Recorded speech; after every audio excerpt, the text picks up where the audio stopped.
quelques mots pour débuter. Pour vous dire que je suis ravie donc, de pouvoir présider cette première session de la journée et je suis très honorée d'avoir le rôle de gardienne du temps pour cette matinée. Donc, qui est dédiée à un bouillonnement d'initiatives donc, autour des diversités de projets sur la visualisation des données en archives.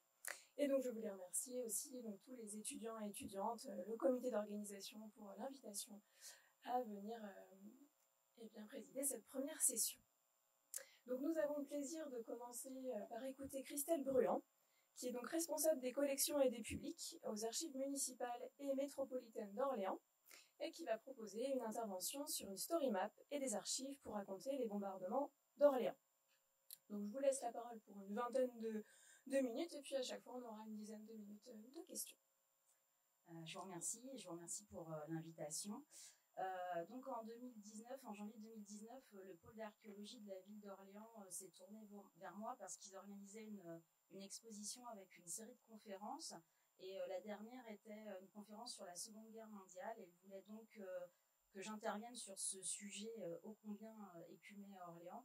Et en fait, c'était en écho à une fouille qu'ils avaient menée 7 ans plus tôt dans le quartier dit du Cheval Rouge. En fait, ce quartier, c'est un quartier médiéval, mais il avait été très bombardé et donc les archéologues ont été confrontés à des objets des années 1920-1930 qui côtoyaient les mêmes strates que l'époque moderne ou médiévale, en fait. Et donc, il y avait eu beaucoup de nouveautés autour de ces fouilles archéologiques. Donc moi, en 2019, on était à la veille des 80 ans des bombardements de 1940 et en fait, pour tout vous avouer, depuis 20 ans que je suis aux archives municipales d'Orléans, toutes les années en 0 et 4, on vient me taper sur l'épaule pour parler de la Seconde Guerre mondiale et pour moi, c'était un sujet un peu écumé avec rien de nouveau sur le fond et donc j'avais envie de faire quelque chose d'un peu inédit sur la forme.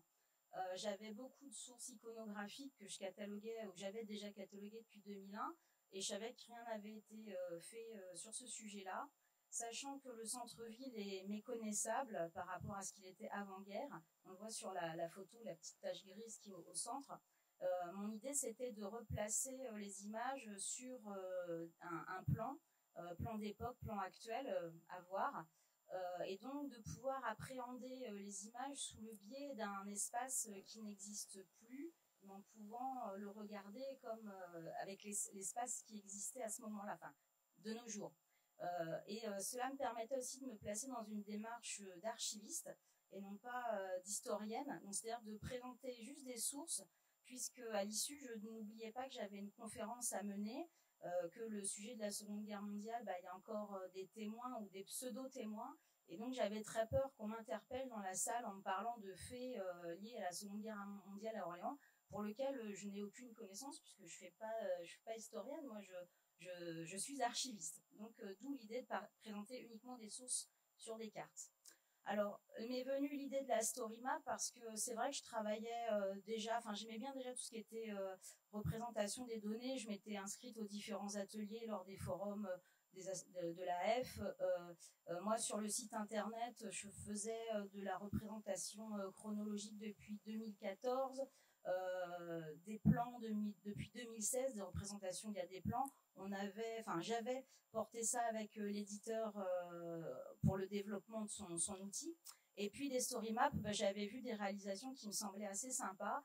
Donc la story map, c'est un outil de narration où on peut construire un discours qui s'appuie sur des données géographiques et cartographiques, ce qui fait qu'on peut s'immerger complètement dans un récit et un espace. Donc c'était quelque chose qui me plaisait bien, mais je savais pas trop comment ça fonctionnait.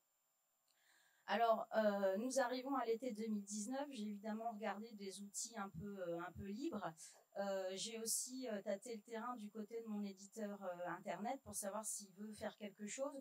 On se pose la question des différentes couches cartographiques d'avant-guerre et d'après-guerre. Donc là, c'est un peu une difficulté. Il vaut mieux avoir des géomaticiens dans son escarcelle. Pour tout ce qui était libre, je me suis dit, mon Dieu, je vais passer combien de temps à chercher, à savoir comment on l'utilise. Donc, je me suis tournée vers le service géomatique d'Orléans Métropole qui venait juste de migrer ses données vers Esri.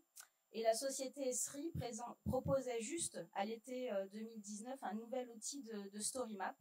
Donc, on s'est investi là-dedans avec le service géomatique. Il y avait longtemps qu'on avait envie de travailler ensemble. Et cela me permet d'être pas toute seule. C'est-à-dire que le service géomatique allait prendre en charge le travail sur les couches cartographiques, les créations de pictogrammes. J'espère l'import de données. Et puis surtout le maintien dans le temps. Parce que moi, mon idée, c'était de faire un outil qu'on puisse, qui soit pas un one-shot pour 30 minutes ou 40 minutes de conférence. Alors, en plus de ça, il m'avait orienté vers quelque chose qui s'appelle le samedi, c'est StoryMap, qui est en fait un site d'ArcGIS où en fait vous avez des dizaines et centaines de StoryMap diverses et variées, pas forcément historiques, mais qui donnaient de merveilleuses idées.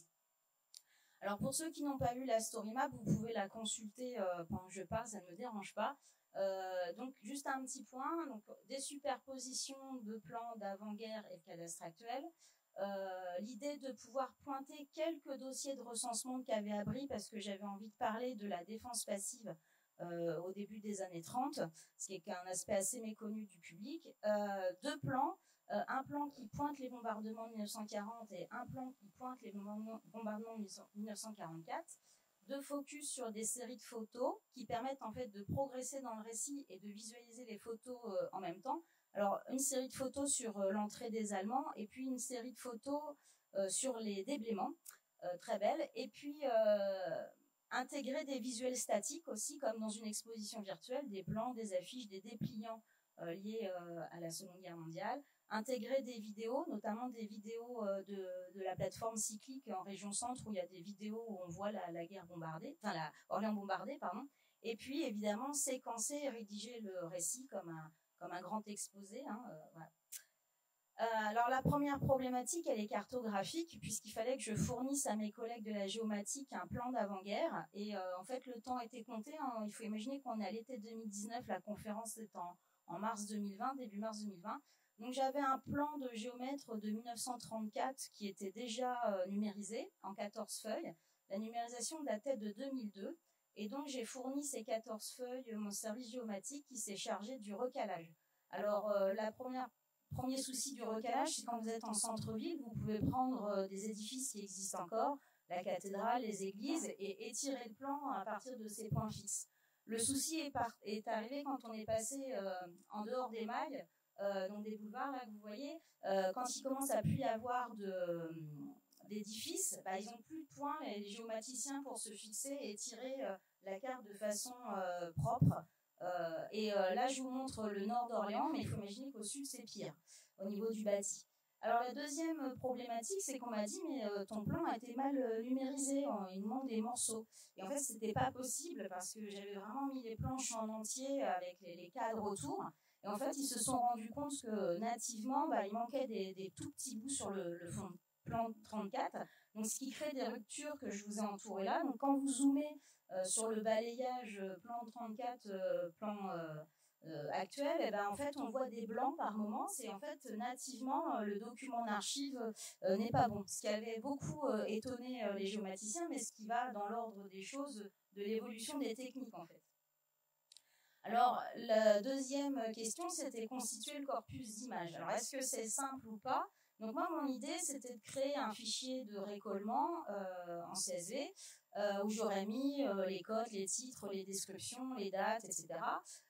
Soit je sortais de ma base de données, soit j'allais le piocher sur le site internet, sachant que les deux proposaient des exports. Mais mon autre souci, c'était comment filtrer de façon efficace. Si j'interrogeais, alors chez nous tout est indexé, si j'interrogeais sur guerre 39-45, j'avais 727 images. Super. Sauf qu'à l'intérieur, j'avais des images qui portaient sur des expositions parlant de la Seconde Guerre mondiale. Donc il y a déjà du nettoyage à faire. Donc j'ai commencé à faire des interrogations croisées, bombardements, ruines, allemands, américains, etc. Et puis en fait, j'ai commencé à me perdre un peu là-dedans en me disant est-ce que j'ai bien tout, enfin, à me poser des questions de corpus qui était complet, pas complet, etc.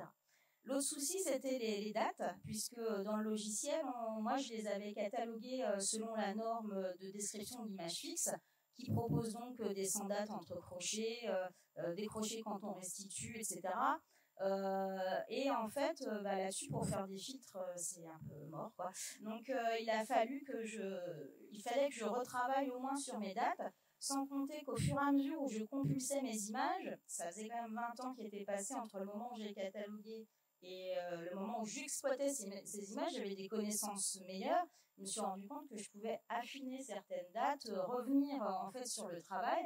Donc ma conclusion, c'est que j'avais des données d'inventaire qui étaient déjà relativement propres, mais pas suffisantes, que je devrais sûrement enrichir ou corriger, enfin enrichir dans mon fichier CSV, puis sûrement tourner, corriger dans la base de données, le site internet. Donc une petite idée de départ, là ça grossit, ça grossit. Alors, après, comme on est dans de la cartographie, c'est quelles sont les données de localisation dont on dispose et quelles sont les utilisations possibles. Donc, aux archives d'Orléans, déjà, on indexe tout enfin, quand c'est possible, en lieu et en édifice. Donc, la base de données de l'époque ne parlait pas de geoname. Pour faire simple, j'ai dit un geoname. Donc, typé en lieu ou en édifice. Dans la base, pour certains, on avait indexé au nouveau nom, mais dans la fiche, on avait quand même l'ancien nom. Je parle notamment des rues, mais c'était pas forcément uniforme, exhaustif, le fait d'avoir documenté les lieux. Par ailleurs, dans la base de données dont on disposait, mais c'était pareil sur le site internet pour le fonds Icono, aucune donnée GPS. Donc, c'est des champs qui ne sont pas proposés en général dans les SIA, du moins en 2019. Et un autre problème, c'est que j'avais beaucoup d'images qui n'étaient pas localisées ou mal localisées. C'est-à-dire qu'à l'époque, j'avais cru que c'était une rue, puis en fait, à force de compulser à nouveau toutes les photos d'un coup, de me rendre compte que en fait, je m'étais trompée de localisation. Donc sur le fond, encore des données à retravailler, puisque je me suis dit c'est peut-être l'occasion de recompulser tous les contrôles access, de les lisser, de voir si on a toujours été bien uniforme dans l'indexation. Sur la forme, je me suis dit il va falloir que j'ajoute des coordonnées GPS en masse. Donc ça, c'est une opération qui prend pas très longtemps. Sauf que nous, nos contrôles access sont tous normés selon les critères proposés par le SIAF, à savoir Orléans, entre parenthèses, Loiret, France, rue de la République. Et c'est vrai que pour géoréférencer, dans mon idée, il fallait plutôt une colonne rue de la République d'un côté, Orléans de l'autre. Enfin, là, à nouveau, encore un travail à faire de toute façon sur les données. Et puis, alors, ma très, très grande inconnue, c'était quelle était l'exploitation par ArcGIS StoryMap de ce fichier de récollement que j'avais plus ou moins commencé à constituer. Donc, je revenais régulièrement vers mes collègues du service géomatique, mais c'était un nouvel outil, ils ne l'avaient pas utilisé. J'avais l'impression qu'on avait un peu un dialogue de sourds. Peut-être moi, je ne savais pas m'expliquer, parce que c'est des choses que j'avais vues en atelier AF se faire. Enfin, voilà. Et en fait, très, très vite, j'ai compris que le temps passant, il valait mieux peut-être que je pointe directement dans l'outil StoryMap sans faire de l'import. Ça, on en reparlera. Donc, l'autre souci des coordonnées GPS, oui, mais en fait, il y a ce qu'on va pouvoir importer dans les bases d'adresses, mais la réalité géographique, historique et de terrain. Donc, à Orléans, des rues ou des portions de rues qui n'existent plus, des rues qui ont été déplacées, des édifices déplacés, l'absence de localisation précise aussi à l'adresse, c'est-à-dire que il faut, pour géolocaliser au mieux, savoir que c'est le 22 rue de la République et pas uniquement la rue de la République. L'autre souci, c'est qu'on a aussi des adresses qui ont évolué. Alors, clin d'œil à Patrice Marcillou, vous voyez en haut les archives départementales du Loiret dans le couvent des Minimes. Bon, l'édifice n'a pas bougé. Donc ça, c'est comme mes collègues de la géomatique, la coordonnée GPS, c'est les mêmes. Mais si vous regardez la rue d'Illier en dessous, elle a été remontée. Donc la rue d'Illier, si j'ai une photo à l'angle de la rue d'Illier de la place du Mar 3, les coordonnées GPS, il faut que je les retrouve, puisqu'on n'est plus dans le même environnement. Même souci là où j'ai mis le gros stop, vous voyez la rue de la Hallebarde, elle est beaucoup plus courte que ce qu'elle n'était. Et puis le petit point rouge en bas avec la photo, c'est la maison Jeanne d'Arc. Alors elle, la maison Jeanne d'Arc, on pourrait penser qu'elle n'a pas bougé de place. Eh bien si, elle a bougé de 20 mètres, elle a été ripée. Sur 20 mètres, la façade a été déplacée. Donc, en fait, même là, la coordonnée GPS de la maison Jeanne d'Arc, si on veut être vraiment puriste et scientifique, c'est plus les mêmes coordonnées.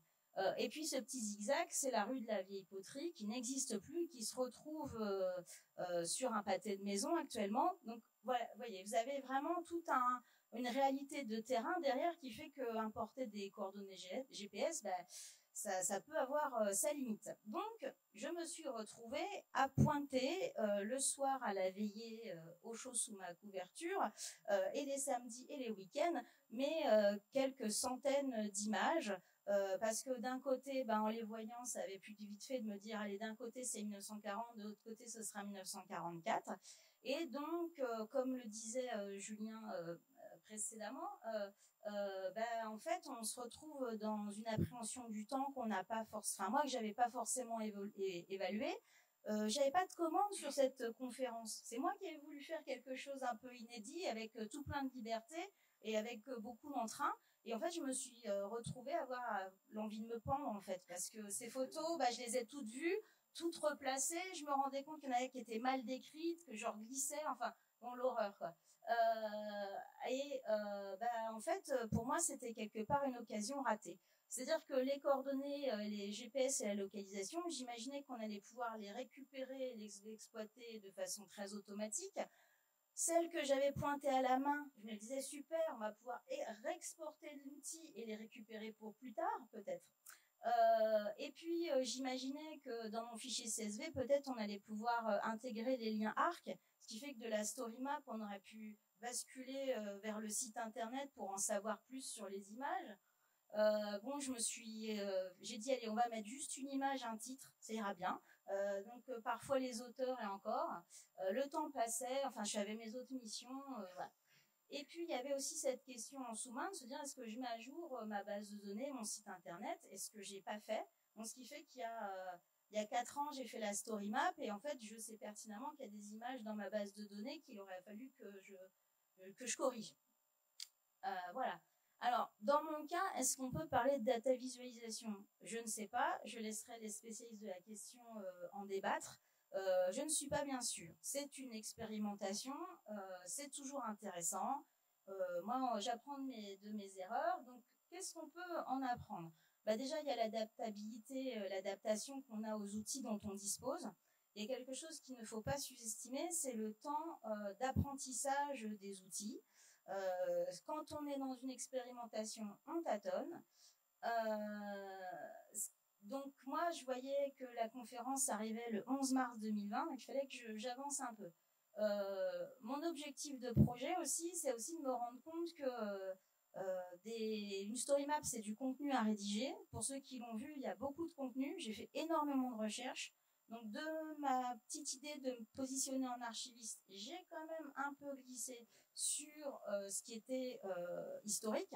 Par exemple, j'ai dépouillé tous les bulletins municipaux, tous les procès-verbaux du conseil municipal de 1940, même des années 30 pour pouvoir parler de la défense passive jusqu'à 1944. Du coup, j'ai remonté des choses un peu inédites. Donc, la présentation sèche des cartes, ça suffit pas. Et peut-être j'ai envie d'élargir la représentation sèche des data visualisations. Moi qui travaille beaucoup pour le public, je me rends compte de plus en plus que ça ne suffit pas. C'est-à-dire qu'on est très content d'avoir fait ces petites représentations. Qu'est-ce que le public en tire? Ça, c'est une autre question. Donc il fallait du temps pour la mise en page, les essais, parce que je vous ai parlé que de 2 aspects de la story map, mais il y aurait pu y avoir d'autres choses. Et il y avait aussi faire le deuil de ce que l'outil ne faisait pas encore, ou ne savait pas, ou que je ne savais pas qu'il faisait, par exemple. Alors, il faisait pas de table de matière, il faisait pas de chapitrage, il faisait pas de chronologie dynamique. Alors moi, j'avais imaginé faire une chronologie, enfin des choses comme ça. Et puis, au bout du compte, ce que j'avais imaginé aussi au départ sur l'exposition des données liées aux collections, je l'ai pas exploité. C'est-à-dire faire des graphiques sur les dates les plus représentées, par exemple, ou les lieux les plus représentés. Ça, j'ai laissé tomber, mais ça pourrait être aussi une data visualisation possible. Alors, dans les pistes de réflexion, je vous l'ai déjà dit, c'est appréhender les outils, savoir ce qu'ils font comme export, comme import, quels mappings de données vont être nécessaires, quelles interactions on va pouvoir avoir à faire facilement, quel travail on va avoir à faire sur les fichiers CSV et qu'est-ce qu'on va pouvoir récupérer et où. Parce que ce qui est aussi un petit peu malheureux, c'est qu'on enrichit des fichiers CSV qu'on enregistre dans nos ordis Et puis derrière, ça retombe pas forcément dans les logiciels métiers. Donc le suivant, il n'a pas accès à la donnée. Si on veut la publier pour des chercheurs, on peut pas non plus. Faut trouver d'autres biais, quoi. Au départ, avoir des descriptions dans les instruments de recherche les plus propres possibles, mais aussi des fonds bien documentés. Parce que moi, là, je suis orléanaise, ça faisait 20 ans que je suis dans le service d'archives, donc il y a tout de suite des choses pour lesquelles j'ai percuté. J'imagine quelqu'un qui doit se lancer, qui va se rendre compte que la rue a été déplacée de 20 mètres. Enfin là, voilà, moi je savais que la maison Jeanne d'Arc était plus au bon endroit. Il y a quelqu'un qui se serait pris la tête en se disant mais pourquoi elle va pas au bon endroit? Non, mais elle était déplacée, ne cherchez pas. Et puis aussi, je crois que le travail sur la donnée, c'est jamais fini en fait. On lisse, on enrichit, on corrige, on mesure l'utilisation, on voit ce que ça donne, on réimporte, enfin on n'arrête pas. Et surtout, mon plus gros questionnement, mais parce que c'est quelque chose qui m'anime déjà depuis un moment, puisqu'on fait de l'indexation lieu très poussée, c'est la description et la création de référentiels autour des géognomes. La gestion des coordonnées GPS, la gestion des noms anciens, des nouveaux noms, des renvois d'un terme à l'autre, la documentation des concepts, pour ce que j'ai appris, je le laisse au suivant. Donc en 2020, j'ai intégré le groupe de travail du SIAF sur l'indexation des lieux. Et parallèlement, il est vrai qu'on a changé de SIA et on essaie de réfléchir à ça avec l'éditeur. Et sur le site internet, on a un petit outil qui doit nous permettre de documenter les lieux au fur et à mesure. Alors, pour finir, la story map et son public, parce que le but du jeu, c'était quand même de présenter ça aux gens. Le 11 mars 2020, nous avons reçu 175 personnes lors de la présentation à l'auditorium de la médiathèque d'Orléans. C'est-à-dire que nous avons refusé des gens, et des gens qui piétinaient à la porte, à qui il a fallu promettre à genoux qu'on allait faire une deuxième présentation. Bon, nous étions le 11 mars et quelques jours plus tard, nous étions tous invités à rester chez nous. Donc, il n'y a jamais eu de deuxième présentation de la story map. On a quand même vu, c'était la conférence qui avait eu le plus de succès. Alors, je pense que c'est le sujet, mais il y avait aussi une forme d'intrigue sur le fait qu'on allait représenter des images sous un fond cartographique. Alors, Esri ne permet pas de faire des statistiques dans le temps. Je viens de le découvrir, ça s'écrase au fur et à mesure. Donc, ce que j'ai pu vous récupérer, c'est les statistiques pendant le confinement. Mars 2020, mai 2020, 2432 visites de la story map. 2023, 4008 visites. Je ne fais plus jamais de publicité sur cette story map. Donc, pour vous donner un petit comparatif, on a fait un documentaire il y a 2 ans qui vient de dépasser les 4000 vues en 2 ans. La story map, sur une année, elle fait 4008 vues. Donc, je suis assez contente quand même d'y avoir perdu du temps et des soirées, puisqu'on a beaucoup valorisé pendant le confinement. J'ai eu beaucoup de recherches, de demandes de compléments. Il y avait des gens qui voulaient absolument me donner des fonds pour mettre en plus. Moi, je ne voulais plus l'avoir, cette story map. Et c'était pas le but, c'était un instant T, c'était pas l'idée de la faire évoluer alors qu'on le pourrait. Et puis, il y a à nouveau un pic là, en ce moment, puisqu'on prépare, année en 4, les 80 ans des bombardements de 1944. Donc, je vais être amenée à la présenter à la presse dans les semaines qui viennent. Et puis, dans le cadre des commémorations organisées par la ville, il va y avoir une remise en perspective de cette story map.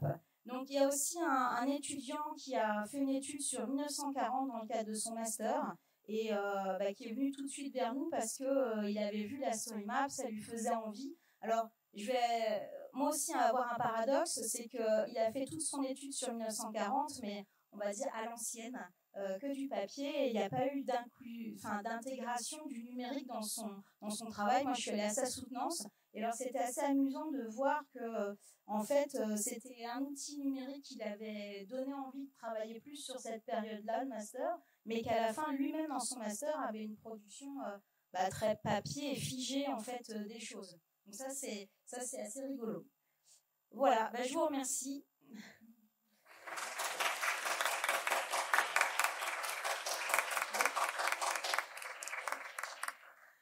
Merci beaucoup pour cette présentation vraiment très intéressante à tout point de vue, y compris méthodologiquement. Donc, nous avons du temps pour les questions.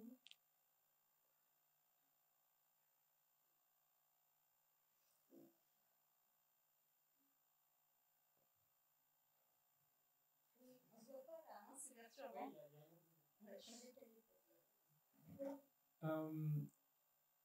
Est-ce que oui. J'ai l'impression qu'une limitation du géognem qui a posé problème, c'est le fait qu'on ne peut pas mettre de plage temporelle pendant lequel le géognem est valable. C'est-à-dire, on pourrait dire qu'un bâtiment il est localisé à tel endroit, de telle date à telle date, et après dire qu'il est valable. Voilà, il est pour un autre endroit de telle date à telle date. Est-ce que ça, dans ce type de projet, ça aurait aidé? Alors, justement, je pense que je suis partie avec un a priori là-dessus. Parce que donc, nous, on fait de l'indexation depuis toujours. On a commencé à lisser nos termes d'indexation dans notre base de données interne. Les notions de date, début, fin, coordonnées GPS, ça n'existait pas. Donc en 2015, moi j'ai fait développer à notre éditeur de site internet une base de référentiel de lieux, mais sur notre site internet, alors qui est petite, mais on a pris la norme, je dis on parce que j'ai 2 collègues avec moi avec qui on avait fait ça, on avait pris la norme ISAR-CPF et on lui avait tordu le cou pour en fait en faire un référentiel de lieux. Donc depuis ça, je l'ai présenté au SIAF. Donc on avait mis des bornes début-fin. Si on va sur l'outil qu'on a sur le site internet, qu'on a appelé l'encyclo, on a pour chaque lieu, enfin en l'occurrence on a plus documenté des édifices, on a la possibilité de mettre même 2 coordonnées GPS. C'est-à-dire qu'à Orléans, on est, je ne sais pas ailleurs, mais on est les grands spécialistes du bâtiment qu'on démonte et qu'on remonte ailleurs. Et par exemple, j'avais une halle qui est justement dans le quartier, là vous voyez, qui avait été démontée fin 19e, remontée complètement ailleurs. J'ai pu la pointer même à 2 endroits. C'est-à-dire parce que, j'en reviens à ce que vous disiez tout à l'heure, moi j'ai eu toujours liberté aux archives d'Orléans.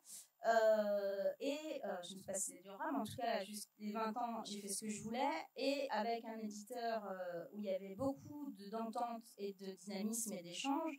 Donc cette base, on l'a créée au fur et à mesure avec des allers-retours très régulièrement.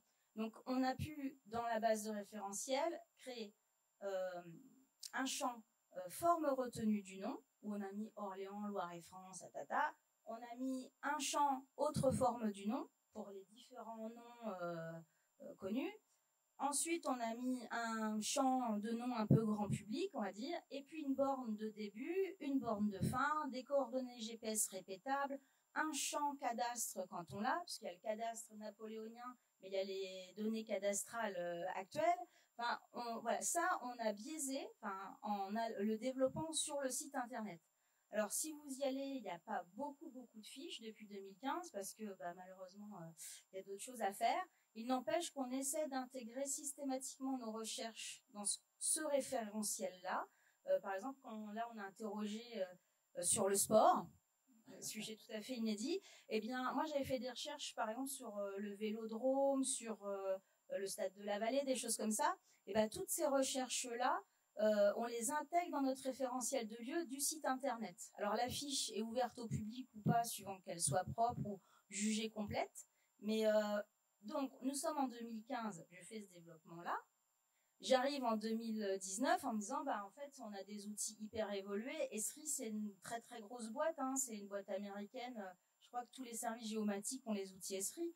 Moi, j'étais partie bille en tête sur le fait que nous, archivistes, on était peut-être un peu retardés et que tous ces outils, c'était des choses auxquelles... non, ils ont un traitement de la donnée actuelle, mais sur le temps passé, ils n'ont pas. La preuve en est, c'est que mes collègues étaient étonnés de ces morceaux de plans qui manquaient. Donc,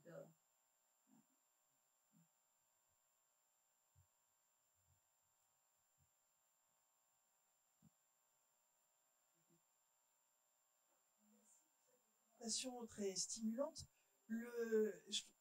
Moi, ça m'appelle 2 remarques ou 2 enseignements, je ne sais pas. Le premier, c'est effectivement sur le fait que de travailler sur ces données-là dans un objectif X ou Y, ça permet de revenir sur ces données archivistiques et aussi d'améliorer la qualité de ces données archivistiques. Parce qu'on les regarde différemment, parce qu'on décale un peu les choses et qu'on les regarde sur leur réutilisation, leurs nouvelles utilisations. Donc ça devrait nous inciter quand même globalement à se dire qu'il faut quand même peut-être se lancer dans ce genre de choses pour aussi réévaluer le travail qu'on a fait. Et le deuxième point, mais alors j'attends beaucoup Aurélien à 14h30 parce que peut-être il va nous éclairer. Le deuxième point, c'est effectivement, on dispose de SIA, mais on dispose de plein d'autres données à côté, et comment on fait en sorte de les administrer correctement, toutes ces données qui sont un peu éparpillées finalement, qu'on ne peut pas forcément réintégrer dans le SIA. Enfin, là, il y a un enjeu un peu abyssal. Alors, moi, déjà, je vais dire qu'en 2019, la base de données dont on disposait, je ne considère pas qu'on puisse appeler ça un SIA. Voilà, ça n'engage que moi, mais on a changé on avait déjà dans l'idée de changer en 2017, et puis finalement, ça ne s'est pas fait. Et on a changé de système d'information en 2020. Moi j'ai travaillé sur les données depuis on va dire pas sur la data visualisation, mais le fait juste d'exporter, de publier depuis 2011, puisque aux Archives d'Orléans on a eu un site internet à partir de 2011, et j'ai commencé à me frotter aux problématiques d'export XML qui n'étaient pas correctes, qui ne rentraient pas dans la machine en face, enfin, etc.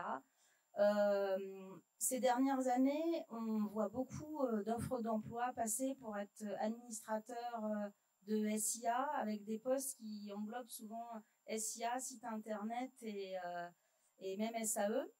Je crois que la réponse vous est donnée par ce biais-là, en fait.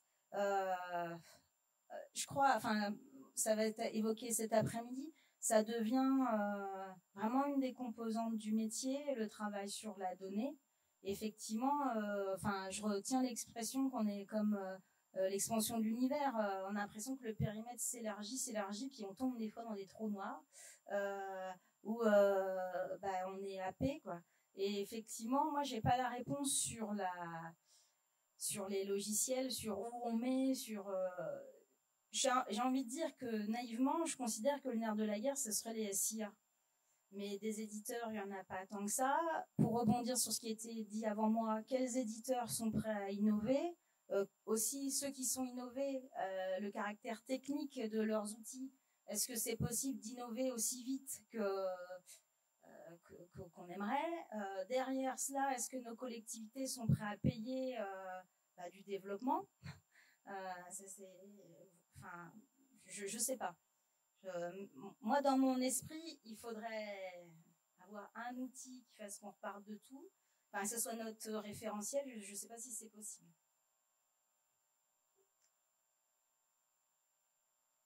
On a du temps pour encore une question. Oui, alors, je ne sais pas si je vais te répondre à Bénédicte, et surtout pas cet après-midi. C'est une grande question. Mais moi, j'ai une petite information peut-être à partager, une question pour vous, Christelle. C'est que l'information à partager, c'est qu'on parlait tout à l'heure d'intégrer les cartes anciennes dans des référentiels de géomatique. Il y a quelques années, l'Institut géographique national, IGN, avait travaillé sur les cartes de Cassini, donc cette lignée de géographes de Louis XIV qui a fait les premières cartes globales de la France.